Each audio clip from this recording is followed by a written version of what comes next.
Injury timelines have been revealed for OG Anunoby, Precious Achiuwa, Otto Porter Jr., as well as Juancho Hernan-Gomez. And my goodness, it looks brutal out here on the health front for the Toronto Raptors. So we'll break that down in this video as well. It's Pascal Siakam and Nick Nurse speaking out on the team's struggles, as well as OG Anunoby making his way up the Defensive Player of the Year ladder. So a bunch of stuff to dive into. Without further ado, let's jump straight into it.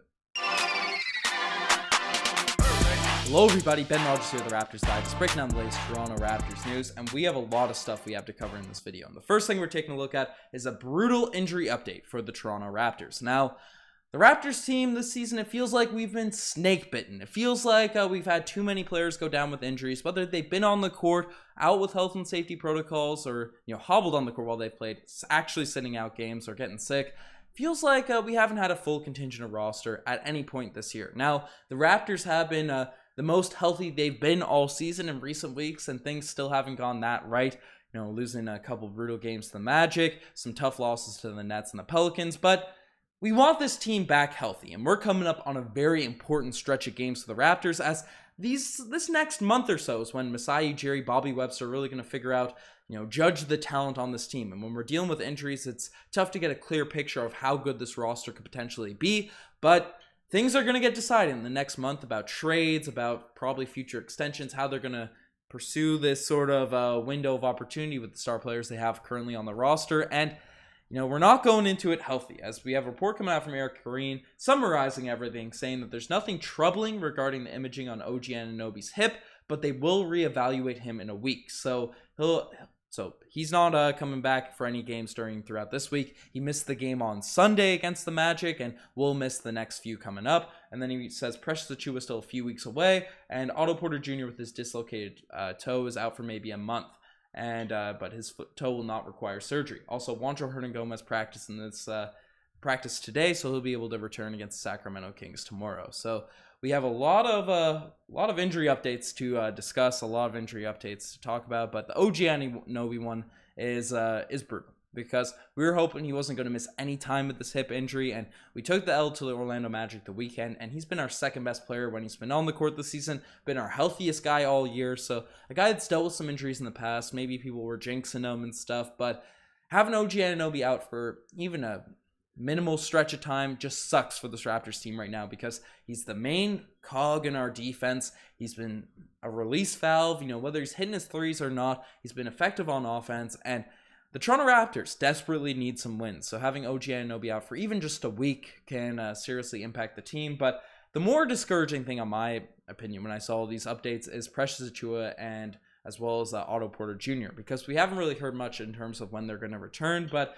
Josh Lewenberg dove into it a little bit deeper in his set of tweets, saying that Precious Achiuwa was able to do some light on-court work in practice. Nurse said that he's still not moving great on the sprained ankle, but is encouraged by the way that he's been able to put more weight onto it, and he thinks he is making progress, but doesn't expect him to be returned before the new year. So Precious Achiuwa being out for another month, again, takes another hit to our depth chart. I know he wasn't amazing when he was playing as well, but he's a guy that Nick Nurse relies upon, plays really solid defense, can cut to the rim, and we've seen him improve as seasons have gone on. So we need Precious Achiuwa in the lineup to be a key focal point off the bench, and him being out, earliest in the new year, that's pretty discouraging. And then, in talks of Otto Porter Jr., who was our big signing this offseason, he's barely played any games for us, right, with his dislocated toe, right? You heard toe injury, and you're probably like, oh, he'll be out max a couple games, but it seems like even though he's been out for weeks now at this point, he'll be out for another month,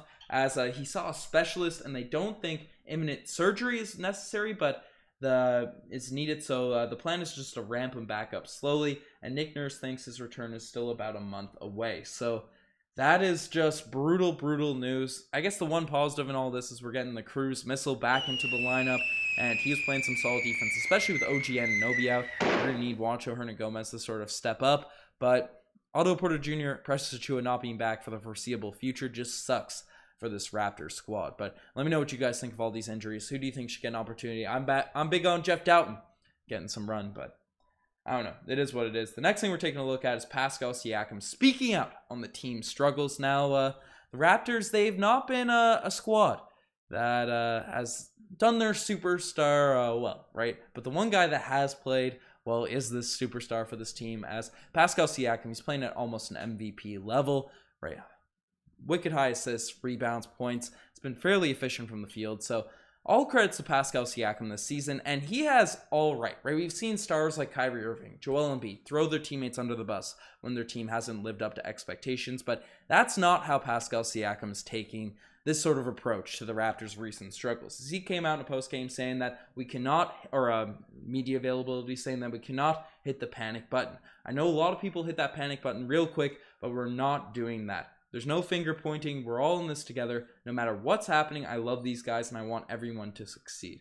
And I want us to succeed. So the Raptors superstar, their lead guy, even though Fred VanVleet is usually credited as being the leader in the locker room, Pascal Siakam leads by example. He's been by far our best player of the season. And the fact that he's not throwing anyone under the bus, he's saying he loves his teammates, wants everyone to come back, and they still have that right approach. It's a huge positive because sports psychology is a big thing, and when your star players dejected and toned out and is frustrated with your teammates, right? That rarely ever works out unless you have superstar teammates or anything like that. So I'm happy Pascal Siakam is taking that approach. And Nick Nurse also is looking confident in this team, as he had some comments as well regarding the whole Raptors situation, saying, similar, echoing a same sentiment to Pascal Siakam, saying, I've got a lot of confidence in these guys. Nick Nurse talking about the Toronto Raptors slumping following a practice today. It's a tough moment right here, right? But I've got a lot of confidence in the staff. So, we have the Toronto Raptors star player, the head coach, still believing in the team. No one's saying anything crazy. Even coaches at times say, we need to shake things up and stuff. So the Raptors have the right approach. And I don't know. Woke up this morning. I feel confident in this Raptor squad. I don't know why. They haven't shown anything to that extent this season on the court to really make me change a lot of Raptors fans' opinions or minds. But I like the approach. I believe in the Toronto Raptors culture. People call me a homer biased and all that. Maybe my sentiments will change if we lose to the Kings on Wednesday. But I'm feeling good about this Raptors team, and I'm back. I was feeling pretty sad there the weekend against the Magic, as many Raptors fans were and still are, but I'm feeling good. And today I was having a look. As people don't know, we're partnered with CoolBet, the best sports book in Canada, right? If you want the best odds across Canada, right? If you want, Ontario, across Canada, they're regulated, they're trusted, and you can bet on this Toronto Raptors team if you're feeling them, or if you're still down in the dumps about this squad, you can bet against them as well. But I'm feeling good about this Raptors team, and I was looking today at the odds that they have. And that's a wrong look there. But Toronto Raptors, they currently have them at a plus 1,300. So if you put $10 on them right now, you can make $130 on them winning the Eastern Conference. And I'm not saying it's the smoothest bet. It's the greatest one. But I don't know. For people that don't know, I've booked it in. I've locked it in terms of my predictions this season. I say the Toronto Raptors be a top 3 seed, and I think a trade will come before the deadline. And if you sign up for CoolBet, you're believing in this Toronto Raptors team, you can make a solid return. I'm predicting the Toronto Raptors to come out of the Eastern Conference. And we also are talking about special lines for coming up for the trade deadline. So if you think a Raptor will be traded, let me know. Sign up for CoolBet. Then let Josh or I know, and then we can get you some custom odds. But definitely use the link down below if you want to sign up for CoolBet. It helps out the channel a lot. And if you're interested in sports betting, you can check that out. But the final thing that we're talking about, the final thing we're discussing is OG Anunoby moving up in the Defensive Player of the Year ladder. Now, OG Anunoby, another bright spot, I guess, for the season has been OG Anunoby's defense. The jump he's taken from an upper echelon defender in the league to probably one of the league's best. And people have been calling for him to be the Defensive Player of the Year. And he was ranked 3rd for a huge chunk of this season. But he's moved up in the rankings as it's come out, the official Defensive Player of the Year ladder, that OG Anunoby is now 2nd, just behind Brook Lopez. And they broke it down saying all over the floor in matchups and activity for the Raptors, OG Anunoby is racking up impressive defensive stats. He leads the NBA in total deflections at 3.9 per game. He recovers 1.2 loose balls per game. And tied for tops of Paul George. And notables, Kevin Durant, Jimmy Butler, Paolo Banchero, Donovan Mitchell, as well as Jaylen Brown have shot 40% or worse in a matchup against OG this season. So, OG Anunoby's making his way up there, and I'm sure you'll be able to bet on CoolBet as well, OG Anunoby DPOY standing. So, my money's on OG.